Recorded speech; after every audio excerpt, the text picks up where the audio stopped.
எல்லாருக்கும் வணக்கம். நான் Hima Subramanian. Welcome to home cooking Tamil. பசங்க ரொம்ப விரும்பி இன்னும் கொஞ்சம் வேணும்னு கேட்டு சாப்பிட்ற மாதிரி 2 வித்தியாசமான அருமையான பாஸ்தா ரெசிபிஸ் தான் பார்க்க போகிறோம். முதல்ல நம்ம cafe style white sauce pasta எப்படி செய்யறதுன்னு பார்க்கலாம். இந்த ரெசிபிக்கு முதல்ல பாஸ்தா ஷெல்ஸை வேக வச்சு எடுத்துக்கலாம். ஒரு பாத்திரத்தில் தண்ணி ஊற்றி நல்ல கொதி வந்ததும் 1 டீஸ்பூன் உப்பு சேர்த்து 2 கொதி விட்டு இதில் 2 கப் அளவுக்கு பென்னி பாஸ்தா ஷெல்ஸை சேர்த்து வேக வச்சுக்கலாம். நான் இன்னைக்கு பென்னி பாஸ்தா யூஸ் பண்ணுறேன். உங்களுக்கு பிடிச்ச எந்த பாஸ்தா வேணும்னாலும் நீங்கள் யூஸ் பண்ணிக்கலாம்.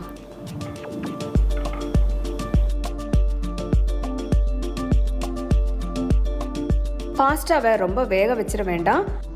ஒரு 90% வெந்ததும் தண்ணியை வடிச்சிட்டு எடுத்து வச்சிடலாம். கடிக்கும் போது லேசாக நறுக்குன்னு இருந்தால் அதுதான் கரெக்டான பக்குவம். ஒரு அகலமான பேனில் 2 டீஸ்பூன் எண்ணெய், 3 கியூப்ஸ் வெண்ணெயை சேர்த்து வெண்ணெய் உருகி வந்ததும் பொடுசா நறுக்கின 5 பல்லு பூண்டு, பொடுசா நறுக்கின 1 வெங்காயம், 2 டேபிள் ஸ்பூன் அளவுக்கு பொடுசா நறுக்கின கேரட், 1/4 கப் அளவுக்கு பொடுசா நறுக்கின பச்சை குடமிளகாய், 1/4 கப் அளவுக்கு பொடுசா நறுக்கின சிவப்பு குடமிளகாய், 1 கப் அளவுக்கு வேக வச்ச ஸ்வீட் கார்ன் சேர்த்து நல்லா வதக்குங்க. நான் இன்னைக்கு இந்த காயெல்லாம் சேர்த்து பண்ணுறேன். நீங்கள் மஷ்ரூம், ப்ராக்கலி கூட இதே மாதிரி நல்லா பொடுசா நறுக்கி சேர்த்துக்கலாம்.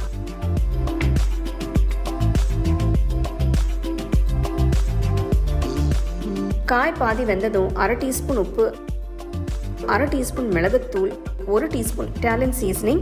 உங்ககிட்ட இட்டாலியன் சீசனிங் இல்லைன்னா நீங்கள் ஆரிகானோ யூஸ் பண்ணிக்கலாம். 1 டீஸ்பூன் சில்லி ஃப்ளேக்ஸ் சேர்த்து நல்லா மிக்ஸ் பண்ணுங்க.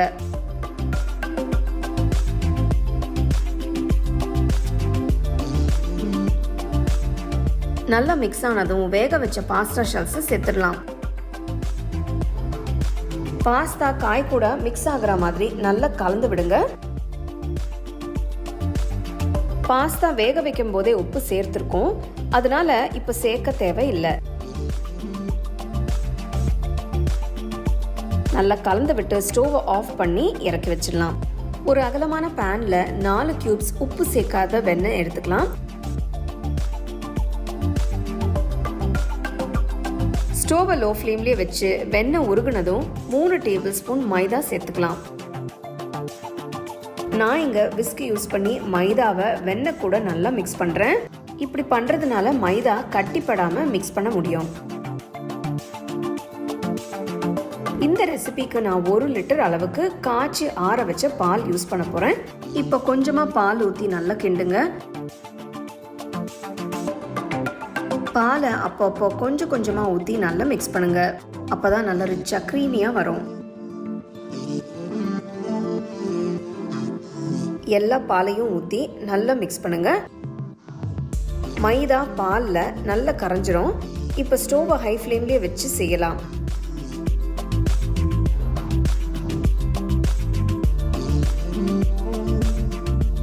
இதில் 1/2 டீஸ்பூன் உப்பு, 1/4 டீஸ்பூன் மிளகுத்தூள், 1 teaspoon chilli flakes, 1 teaspoon Italian seasoning சேர்த்து நல்லா மிக்ஸ் பண்ணுங்க. இந்த சாஸை இன்னும் ரிச்சாக க்ரீமியாக செய்ய நான் 4 ஸ்லைஸ் சீஸை இது கூட சேர்க்குறேன்.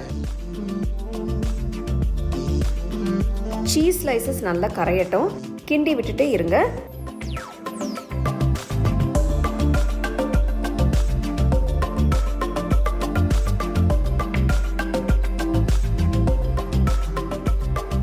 இப்போ காய் கூட ரெடி பண்ணி வச்சிருக்கிற பாஸ்தாவை க்ரீம் சீஸில் சேர்த்துடலாம்.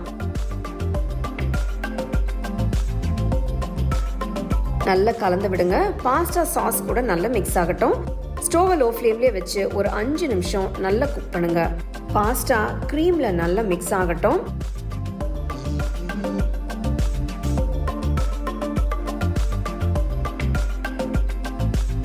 அவ்வளோதாங்க, ரொம்பவே அருமையான க்ரீமியான சீஸி ஒயிட் சாஸ் பாஸ்தா தயாராகிடுச்சு. இதை செஞ்ச உடனே சூடாக சர்வ் பண்ணுங்க. அப்போ தான் ரொம்ப நல்லாயிருக்கும். இந்த பாஸ்தாவை நல்ல க்ரீமியாக வெஜிடபிள் க்ரன்ச்சினஸ் கூட சாப்பிடும்போது ரொம்ப அருமையாக இருக்கும். ஒயிட் சாஸ் பாஸ்தா அவ்வளோ க்ரீமியாக அவ்வளோ ரிச்சாக அருமையாக இருக்குது. அடுத்து நம்ம பார்க்க போகிறது நிறைய வெஜிடபிள்ஸ் போட்டு ரொம்ப ஃப்ளேவர்ஃபுல்லான பிங்க் சாஸ் பாஸ்தா எப்படி செய்யறதுன்னு பார்க்கலாம் வாங்க. பாத்திரத்தில் தண்ணி ஊற்றி கொதிக்க விடுங்க. தண்ணியில் 1/2 டீஸ்பூன் உப்பு போடுங்க. நான் 250 ml கப்பில் 3 கப் பெனே பாஸ்தா எடுத்திருக்கேன். இந்த ரெசிபிக்கு நீங்கள் உங்களுக்கு பிடிச்ச பாஸ்தாவும் யூஸ் பண்ணிக்கலாம். பாஸ்தாவை ரொம்ப வேக வச்சிடாதீங்க, ஏன்னா நம்ம சாஸ்லையும் பாஸ்தாவை வேக வைக்க போகிறோம். அதனால ரொம்பவும் வேக வச்சிடாதீங்க. 90% வெந்ததும் வடிகட்டிட்டு தனியாக எடுத்து வச்சிருங்க.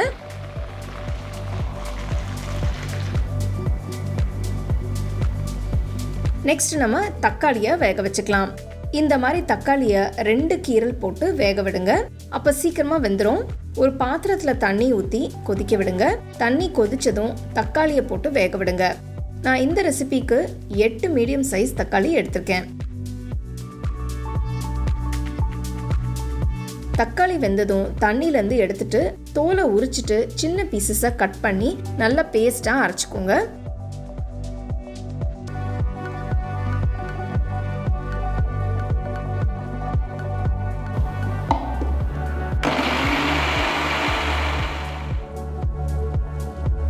இப்போ இதை எடுத்துட்டு தனியாக வச்சிருங்க.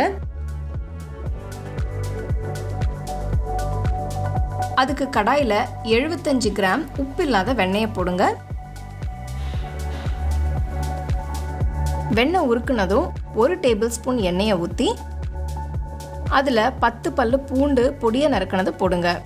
ஆலிவ் ஆயில் இல்லைன்னா ரிஃபைண்ட் ஆயில் எதுனாலும் நீங்கள் யூஸ் பண்ணிக்கலாம். ரொம்ப ஸ்ட்ராங் வாசனையாக இருக்கிற எண்ணெயை மட்டும் யூஸ் பண்ணாதீங்க. நெக்ஸ்ட் ஒரு பெரிய வெங்காயம் பொடியை நறுக்கினது சேர்க்குறேன். 2 நிமிஷத்துக்கு நல்லா வதக்குங்க. அடுத்து 1 கப் பச்சை குடமிளகாய் நறுக்கினது, 1 கப் சிவப்பு குடமிளகாய் நறுக்கினது சேர்க்குறேன்.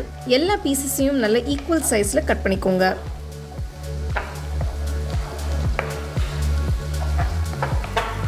நெக்ஸ்ட் 1 கப் வேக வச்ச சோளம் சேர்த்து நல்லா மிக்ஸ் பண்ணுங்க.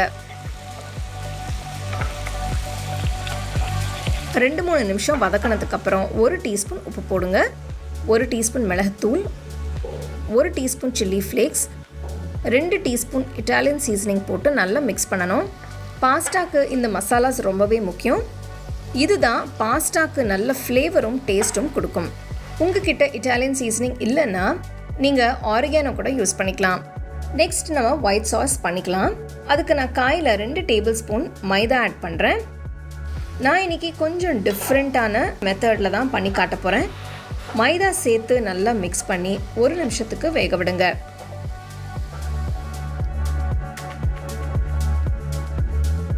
நெக்ஸ்ட் 1 கப் கொதிக்க வச்சு ஆற வச்ச பாலை ஊற்றுங்க. கொஞ்சம் கொஞ்சமாக பால் ஊற்றுங்க. நல்லா திக்காக க்ரீமியாக வர வரைக்கும் பால் ஆட் பண்ணிக்கோங்க. பார்த்தீங்கன்னா சாஸ் இப்போ நல்லா திக்காகவும் க்ரீமியாகவும் ஆயிடுச்சு. இப்போ அரைச்ச தக்காளியை சேர்த்து நல்லா மிக்ஸ் பண்ணுங்க.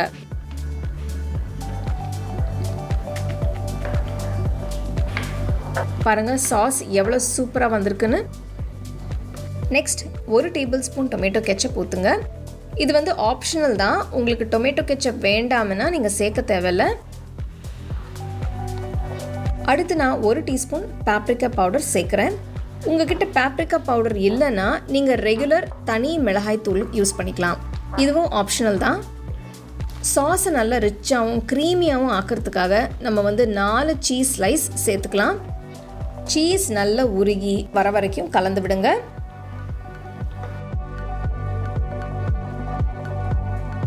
சாஸ் கொஞ்சம் திக்காக இருக்கிற மாதிரி நினச்சிங்கன்னா கொஞ்சம் பால் ஆட் பண்ணிக்கோங்க.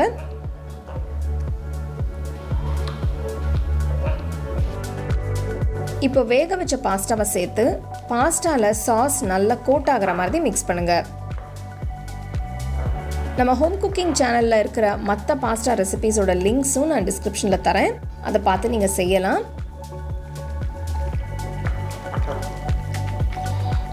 கடைசியாக 1 கை பேசில் இலை போட்டு மிக்ஸ் பண்ணுங்கள். இந்த பேசில் இலை வந்து பாஸ்தாக்கு ஒரு நல்ல ஃப்ளேவர் கொடுக்கும். ரொம்பவே டேஸ்டியான வெஜிடபிள் பிங்க் சாஸ் பாஸ்தா சூப்பராக ரெடி ஆயிடுச்சு. நல்லா சூடாக சர்வ் பண்ணுங்கள். நான் இன்னைக்கு பாஸ்தாவை பிரெட்டோட சர்வ் பண்ணுறேன். நீங்கள் அப்படியே கூட சாப்பிட்லாம். ஒருவேளை பாஸ்தா கொஞ்சம் ட்ரை ஆயிடுச்சுன்னா கொஞ்சமாக சூடான பால் ஊற்றி மிக்ஸ் பண்ணுங்கள். அப்போ க்ரீமி கன்சிஸ்டன்சி வந்துடும். நீங்கள் இந்த ரெசிபிக்கு உங்களுக்கு பிடிச்ச வெஜிடபிள்ஸை யூஸ் பண்ணிக்கலாம். நான் இதில் பெனே பாஸ்தா யூஸ் பண்ணியிருக்கேன். ஆனால் நீங்கள் உங்களுக்கு பிடிச்ச பாஸ்தா போட்டு மீதி ஸ்டெப்ஸ் எல்லாம் அப்படியே நீங்கள் ஃபாலோ பண்ணிக்கலாம். 2 பிரமாதமான பாஸ்தா ரெசிபீஸ் பார்த்துருக்கோம். ஸோ பசங்க ஏதாவது டிஃப்ரெண்ட்டாக வேணும்னு கேட்கும்போது இந்த மாதிரி நீங்கள் செஞ்சு கொடுத்தீங்கன்னா ரொம்ப விரும்பி சாப்பிடுவாங்க. ஸோ கண்டிப்பாக ட்ரை பண்ணி உங்கள் ஃபேமிலி ஃப்ரெண்ட்ஸோட ஷேர் பண்ணிக்கோங்க. உங்களுக்கு நான் இந்த வீடியோவில் யூஸ் பண்ணுற ப்ராடக்ட்ஸ் பிடிச்சதுன்னா கீழே டேக் பண்ணியிருக்கேன், செக் பண்ணி பாருங்கள். டீட்டெயில்டான ரெசிபிக்கு homecookingshow.in வெப்சைட்டை செக் பண்ணுங்கள். The second edition of the home cooking book is now available on Amazon as well as on shop.homecookingshow.in.